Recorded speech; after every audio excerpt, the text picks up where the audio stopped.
Baik pemirsa, selanjutnya kami akan bawa Anda untuk melihat lebih jauh lagi. Inilah data dan juga fakta angka-angka berapakah jumlah kasus COVID-19 yang sudah terjadi di tanah air. Total kasus ada 63.746, 29.105 diantaranya pasien ini berhasil sembuh. Sementara angka merah 3.171 menunjukkan pasien yang meninggal dunia akibat terjangkit kasus corona ataupun virus corona ini. 39.928 ODP, 13.767 PDP. Baik, kemudian kita juga akan lihat ini di 4 hari terakhir, berapakah jumlah kasus baru yang ada? Kita lihat mulai hari Kamis, Jumat, Sabtu, dan Minggu. Ini secara total di seluruh kota di tanah air. Ada tambahan 1.624 kasus pada hari Kamis, 2 Juli lalu, kemudian Jumat. Ini ada tambahan 1.301 kasus, 1.447 kasus, dan hari ini, Minggu 6 Juli, seperti yang sudah diumumkan, ada 1.607 pasien baru atau kasus baru. Kemudian itu adalah total semua di tanah air. Berapakah di Jakarta sebagai ibu kota yang tercatat juga merupakan epicentrum dari awal penyebaran corona ini? 2 Juli 190 kasus, 3 Juli 140 kasus baru. Kemudian di 2 hari terakhir Anda bisa lihat pemirsa, di weekend ini betapa tingginya jumlah kasus baru, 223 dan juga 257 kasus baru terjadi ataupun ditemukan di ibu kota Jakarta. Meningkat terus angka termasuk juga jumlah kasus baru. Kita langsung berbincang-bincang juga dengan Pak Syafrin Liputo selaku Kadisub DKI Jakarta. Pak Syafrin, Assalamualaikum, selamat malam. Waalaikumsalam warahmatullahi wabarakatuh. Selamat malam Mbak Putri. Baik, Pak Syafrin, ini seperti yang sudah saya sampaikan sebelum jeda tadi, ini kalau saya tidak salah merupakan kedua kalinya CFD ditiadakan, disebar di 32 titik. Evaluasinya Pak sejauh ini, karena kalau saya mungkin masyarakat mengamati weekend ini masih banyak sekali masyarakat yang menghabiskan waktu di wilayah Tamrin, Sudirman, bukan di 32 titik yang sudah dipecah ataupun disebar untuk hari bebas berkendara. Pak Syafrin, silakan.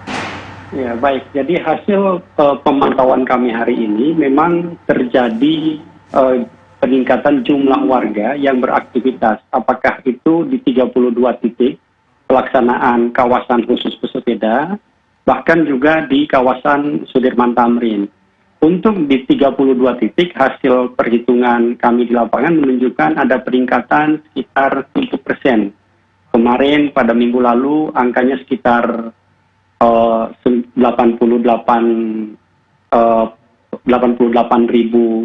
partisipan. Kemudian hari ini terjadi peningkatan 7% sekitar 93.000 warga yang melakukan aktivitas pada 32 kawasan khusus pesepeda. Sementara di kawasan Sudirman Tamrin pun, walaupun kami sudah mengumumkan kepada warga bahwa kawasan Sudirman Tamrin HBKB-nya ditiadakan, tetapi dari pantauan kami tadi pagi, Sudirman Tamrin menjadi destinasi favorit warga juga untuk berolahraga. Dan kami memang terus menghimbau agar warga yang bersepeda di kawasan Sudirman Tamrin menggunakan jalur sepeda sementara yang sudah kami siapkan, sementara pejalan kaki disiplin menggunakan trotoar. Dan jumlahnya memang lebih meningkat dibandingkan pada minggu lalu. Demikian Mbak Putri. Baik, untuk jalur sepeda Pak yang sudah disiapkan, apakah sebenarnya menampung Pak? Bisa cukup untuk para pesepeda yang memang jumlahnya ini semakin membludak? Ya, untuk jalur sepeda memang pada hari Sabtu dan Minggu kami siapkan satu lajur paling kiri dengan konsistensi lajur pada lajur lalu lintas untuk kendaraan bermotor itu 3 lajur. Artinya pada lajur yang melebihi 4 lajur, otomatis lajur khusus pesepedanya akan meningkat menjadi 2 lajur. Dari hasil pantauan kami memang sepanjang pergerakan pesepeda, lajur yang disiapkan mencukupi. Namun memang begitu masuk ke persimpangan yang kemudian di sana ada lampu lalu lintas bersamaan dengan pengaturan lampu merah, maka tentu akan terjadi kepadatan di sana. Tetapi kami terus berupaya untuk melakukan pemecahan kepadatan tersebut dengan memperpendek waktu merahnya, sehingga tidak begitu padat di simpang-simpang di mana ada pergerakan para pesepeda maupun pejalan kaki. Memang untuk pantauan kami pada 32 kawasan khusus pesepeda itu terjadi peningkatan untuk pesepeda juga, Mbak Putri. Jadi pesepeda meningkat dibandingkan pada minggu lalu meningkat lebih kurang 9% jumlahnya. Artinya warga yang ingin beraktivitas berolahraga dengan cara yang sehat ini cukup meningkat tajam dibandingkan pada minggu lalu. Demikian. Pak Syafrin, terakhir dengan adanya evaluasi ini Pak, masih terus dilanjutkan Pak kebijakan ini menutup CFD di Tamrin Sudirman dan juga menyebar di 32 titik untuk pekan-pekan ke depan? Ya, tentu kami akan melaporkan kepada Ketua Gugus Tugas terkait dengan hasil perhitungan kami dan hasil evaluasi hari ini untuk diambil kebijakan pada minggu depan. Tetapi secara garis besar, tujuan dibukanya 32 kawasan khusus pesepeda adalah agar warga tidak terkonsentrasi di satu titik.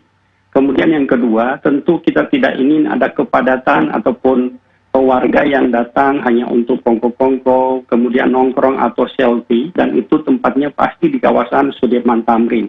Karena tujuan pemerintah Provinsi DKI Jakarta membuka ruang publik ini adalah bagi warga yang pada 3 periode lalu sudah demikian disiplin menjalankan protokol kesehatan sehingga Jakarta keluar dari PSBB dan masuk kepada masa transisi yang mereka perlu menjaga kebugarannya, perlu ruang publik. Yang kedua tentu ada edukasi di sana.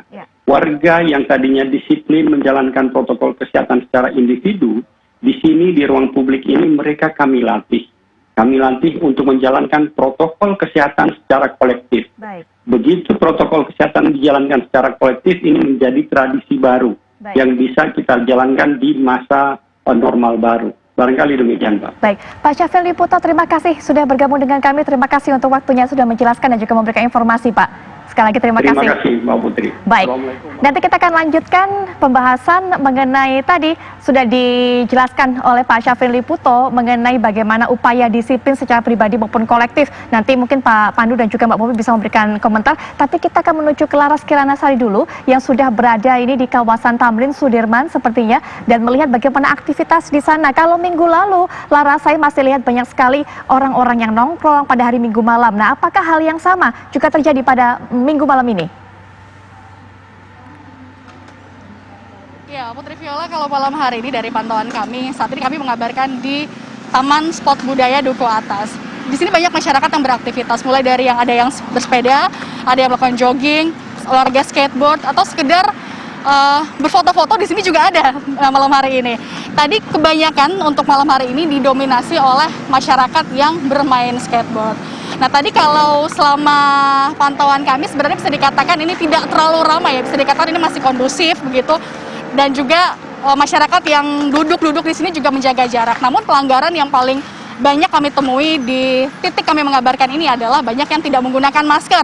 Apalagi biasanya remaja-remaja yang lewat dengan teman-temannya, ini kami temui tidak menggunakan masker. Itu pelanggarannya. Walaupun sebenarnya di titik kami mengabarkan, ini ada petugas Satpol PP yang berjaga-jaga, mereka rutin berpatroli untuk mencari, memperingatkan dan juga memberikan sanksi kalau ada masyarakat yang melanggar peraturan Gubernur nomor 51 tahun 2020 seperti tidak menggunakan masker.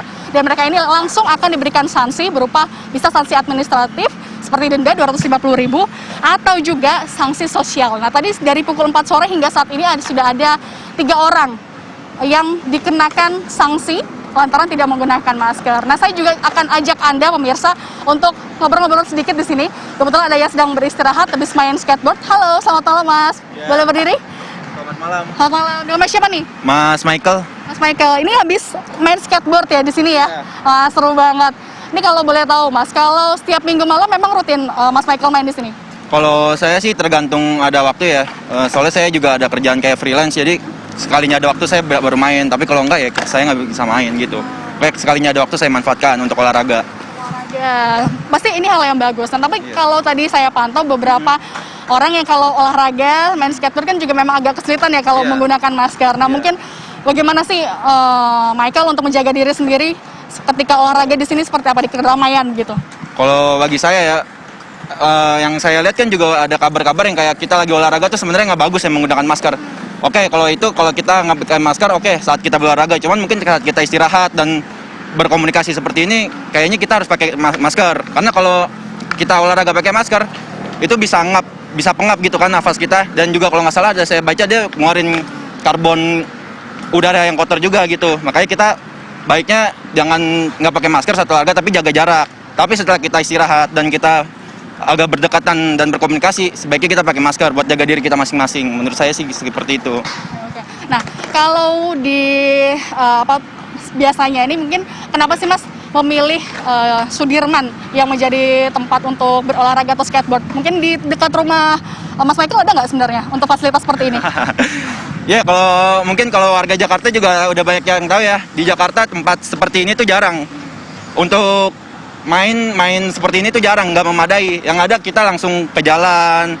Banyak anak kecil juga nggak punya ranahnya buat bermain. Untuk bermain di layangan atau apapun, akhirnya mereka di jalan. Sedangkan di sini tuh ada fasilitas yang udah disediakan. Kenapa? Jadi kita lebih memilih ke sini daripada kita main di tempat yang nggak seharusnya membahayakan yang lain.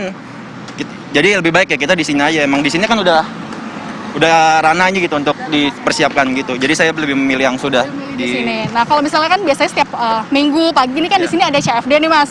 Namun kan sudah ditiadakan lalu diganti ada beberapa titik lainnya. Nah, kalau mungkin di dekat rumah Mas Michael juga ada tempat CFD yang baru, ini mungkin bisa menurut Mas bisa digunakan nggak sih untuk sarana olahraga juga buat Mas Michael pribadi untuk menggunakan skateboard gini? Sulit nggak? Menurut saya sulit ya. Kebetulan saya tinggal bukan di komplek yang masih perkampungan, gang-gang. Jadi kita agak sulit untuk olahraga dan segala macamnya. Mungkin kalau kita dulu kecil karena kita nggak punya pikiran, karena kita maunya bermain, kita nggak memikirkan bahaya. Cuman kan semakin kita dewasa, kita semakin malu gitu, kita semakin bisa berpikir. Akhirnya kita ke tempat yang seharusnya, seperti itu menurut saya. Terima kasih banyak Mas Michael atas waktunya, selamat kembali beraktivitas Mas. Nah, jadi ada beberapa hal yang perlu dijaga, mulai dari protokol kesehatan dan juga keamanan, sehingga banyak masyarakat Jakarta yang lebih memilih untuk bermain, berolahraga, beraktivitas tetap di Sudirman karena ada beberapa titik yang bisa memenuhi fasilitas atau juga memadai bagi mereka untuk salah satunya bermain skateboard. Demikian Putri Viola, kami kembalikan pada Anda di studio. Terima kasih untuk laporan dari Anda. Pemirsa, kami nanti akan masih lanjutkan perbincangan dengan Dr. Pandu Riono, Mbak Popi Amalia juga, tapi setelah jeda berikut ini kami segera kembali.